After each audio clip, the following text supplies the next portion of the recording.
அமைச்சர் ஐ பெரியசாமிக்கு எதிராக அமலாக்கத்துறை தொடர்ந்த வழக்கை சென்னை உயர்நீதிமன்றம் ரத்து செய்துள்ளது. கடந்த 2008ஆம் ஆண்டு தமிழ்நாடு வீட்டு வசதி வாரிய அமைச்சராக இருந்த ஐ பெரியசாமி தனது அதிகாரத்தை தவறாக பயன்படுத்தி வீட்டு வசதி வாரியத்திற்கு சொந்தமான வீட்டை சிலருக்கு ஒதுக்கியதில் முறைகேடு செய்ததாக அதிமுக ஆட்சியின் போது லஞ்ச ஒழிப்புத்துறை வழக்கு பதிவு செய்தது.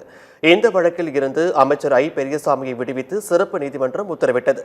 இந்த உத்தரவை மறு ஆய்வு செய்யும் வகையில் சென்னை உயர்நீதிமன்ற நீதிபதி ஆனந்த் வெங்கடேஷ் முன்வந்து வழக்கை விசாரணைக்கு எடுத்தார். தொடர்ந்து அவர் மதுரை உயர்நீதிமன்ற கிளைக்கு மாற்றப்பட்டார்.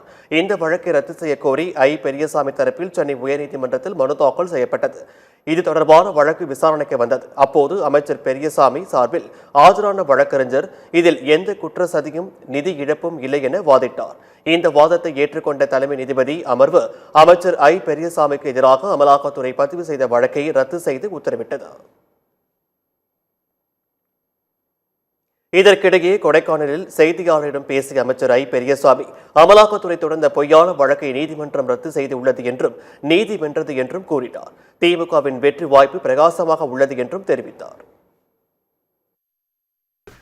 வெற்றி வாய்ப்பு சொல்லுகிறேன், நல்ல பிரகாசமா இருக்கு. சரிங்க, நல்லதுங்க, நல்ல பிரகாசமா இருக்கு. சரி, கிரேட் ஃபியூச்சர்.